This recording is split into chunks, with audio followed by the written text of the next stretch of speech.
Just off the coast of Dubai lies something extraordinary. A man-made archipelago known as the World Islands. A place few have ever reached, and even fewer have truly experienced. And here, on one small island among them, something rare has taken shape, a place I came to know intimately. Not just as a visitor, but as someone who still calls it home, my second home in Dubai.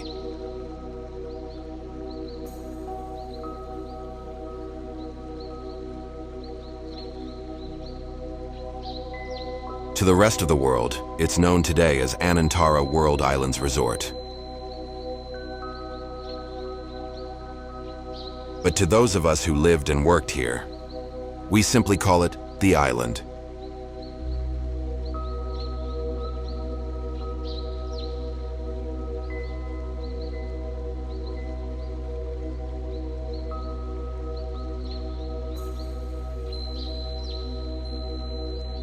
When I first arrived, there was no resort.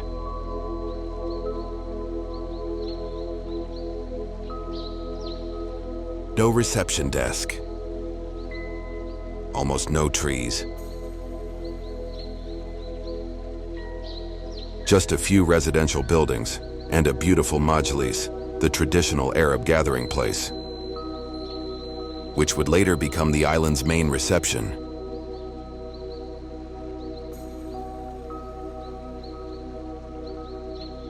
I first came to the island before the pandemic began, and as the world entered lockdown, this place became my home.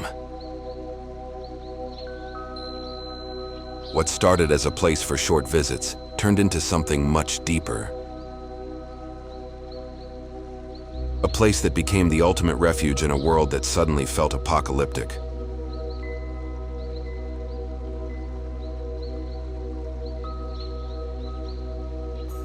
But the island wouldn't be what it is without the people who brought it to life.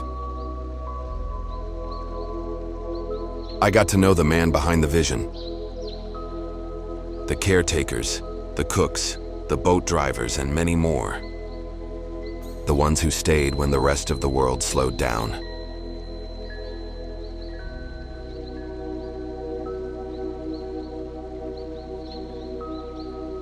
We shared stories and experiences.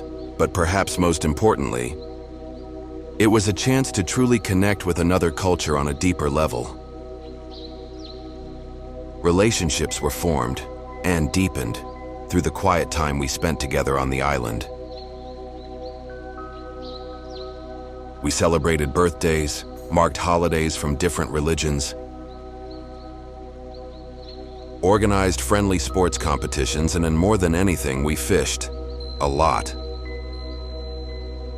We also faced rare, powerful storms, followed by the relentless heat of the Arabian Gulf summer. A summer you have to live through to truly understand.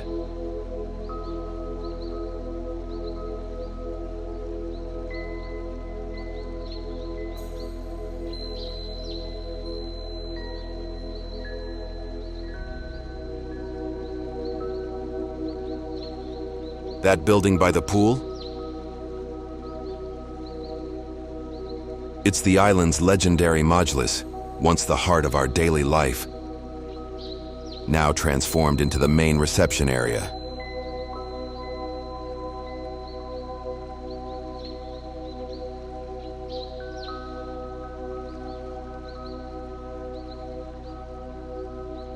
There's nothing like sunrise, the golden hour, to capture the island before it wakes up.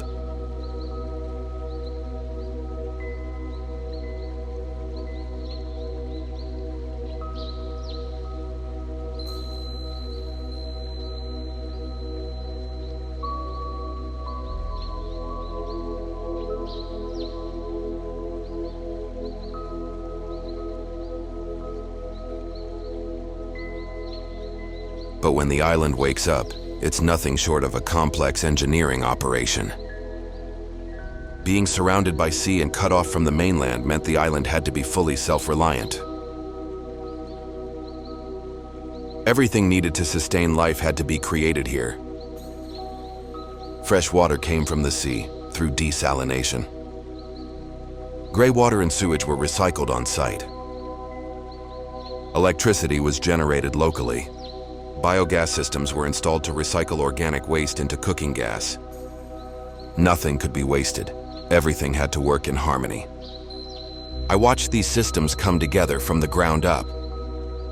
Living here meant seeing sustainability not as a concept, but as daily reality.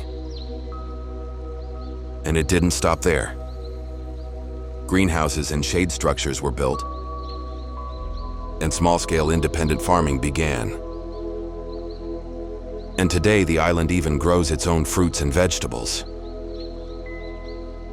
Tomatoes, peppers, herbs, all cultivated right here on this greenhouse of the sea. In one of the most uniquely located and scenic resorts in the world. Fruit trees from across the globe are thriving now.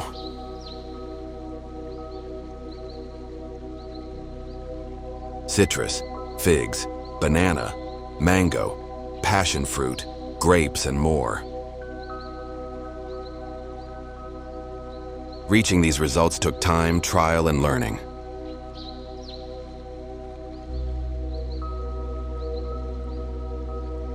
Especially in a climate as unforgiving of this region.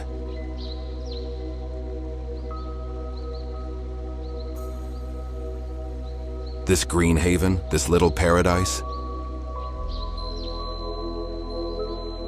is a reminder that self-sufficiency can be real.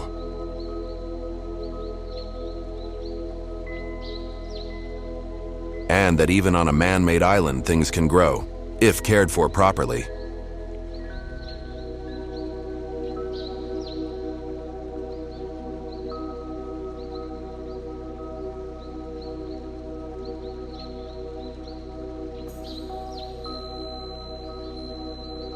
At first, the land felt bare. Young trees, sparse greenery. Over time, the island softened. It began to feel lush. Shady paths appeared, and the dry sand slowly gave way to green.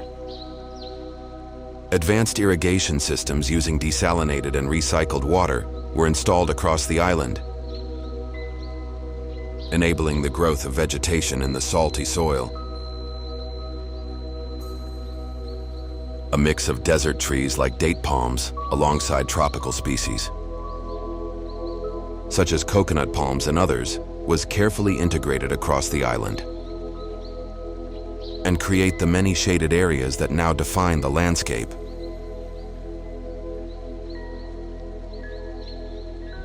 The silence here was never really empty. Wildlife began to appear, sometimes naturally, like the Egyptian wild geese that made their way here and stayed. In migration season, huge numbers of cormorants and other birds sweep through the skies, taking a break at this unlikely haven in the middle of the sea. Others, like ducks, peacocks, and Arabian sand gazelles, were gently introduced. They adapted, multiplied, and became part of the rhythm of daily life. They roam completely free. No fences, no cages.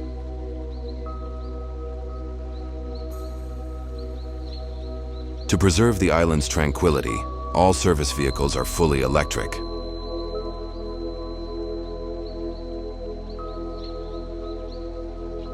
Throughout the island, feeding and watering stations are placed to care for the wild birds and native species that now call this place home. The animals that roam freely here have become an essential part of what gives this island its unique character.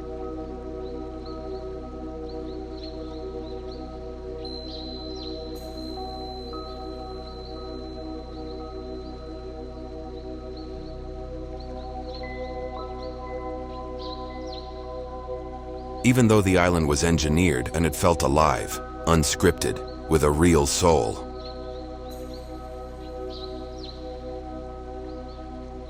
From the shore, Dubai's skyline glows, always just within sight. But here, life moves differently. There's no rush, just wind, sea, and sky. It feels like another world. This island gave me more than a place to stay. It gave me time, perspective, a sense of belonging in a new country. It's where I watched things grow, not just trees and buildings.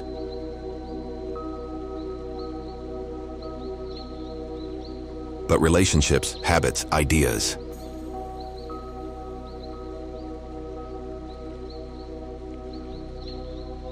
It's where I saw how thoughtful design and intention can create real harmony between people and place. That's why even now I still call it home.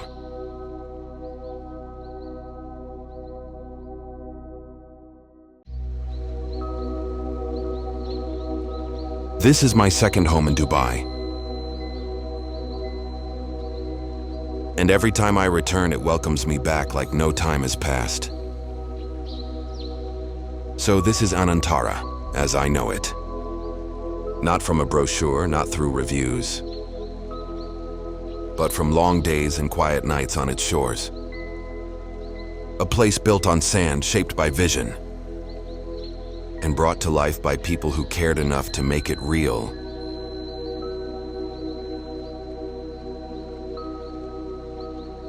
The word Anantara originates from Sanskrit, the ancient language of India, and it means without end or without boundaries. On a deeper level, Anantara represents the idea of freedom, an endless journey, and the crossing of both physical and spiritual boundaries.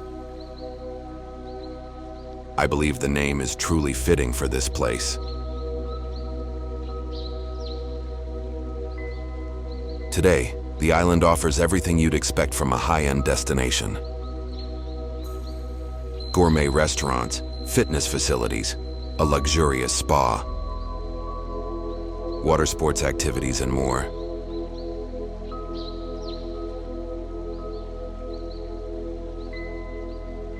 But back then, the island felt like a true private escape, quiet, remote, hidden.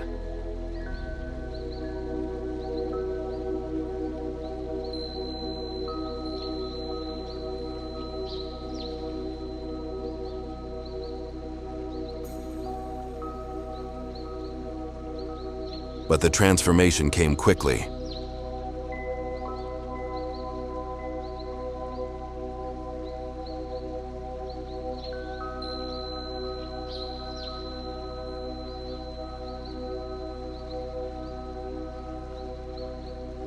When the pandemic came to an end, construction accelerated.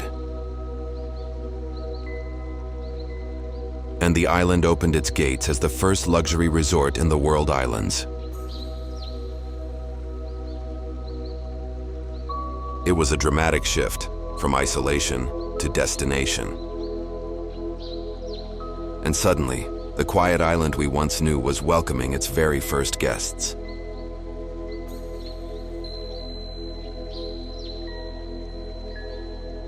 Jet skis were an exciting way to explore the World Islands. For example, the fishing boat that was stuck on the breakwater. It became a striking visual landmark for a while. But unfortunately, that boat has long since been removed. Access to the island remains exclusive. Only hotel guests can enter the World Islands resort area. But tourists, as well as people sailing for leisure, can come close and enjoy the unique view. Scattered islands in the foreground and the Dubai skyline shimmering just beyond.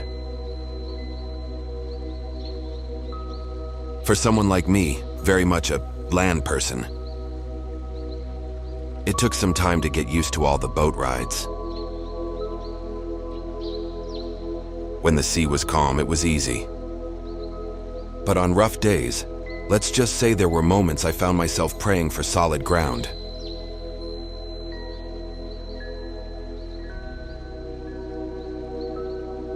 But even after all this time, there's something quietly magical about stepping onto a boat and leaving the city behind.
As day slips into night, there's a moment here that never loses its magic.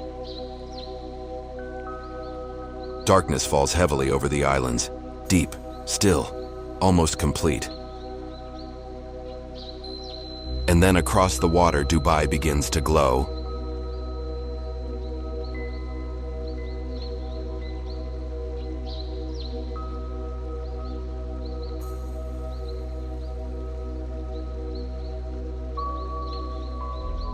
The skyline lights up, movement returns.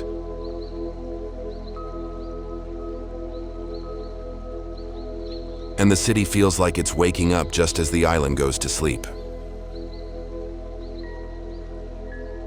No matter how many times I see it, I always find myself reaching for the camera again. It's one of the most striking urban views I know, and one I'll never get tired of capturing.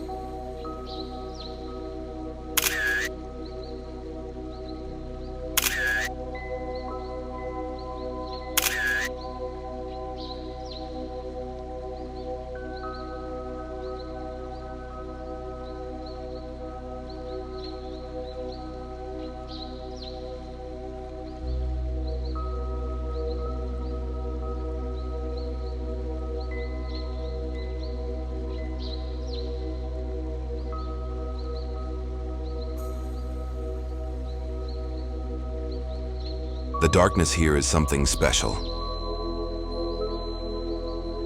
When you look up at the night sky, there's a clear divide. The soft glow of the city to the east, and deep, untouched darkness stretching westward.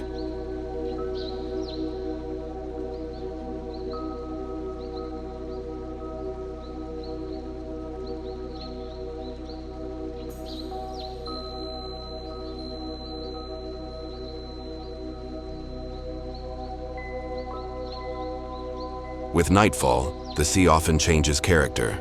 The waves settle, and the surface turns calm and glassy, like a perfect mirror reflecting the quiet above.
Thank you for joining me on this journey to my favorite place in Dubai.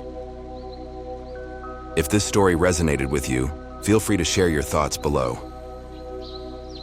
And if you're ever lucky enough to visit, I hope you'll feel what I felt. Until next time, from the island we simply call home, bye-bye.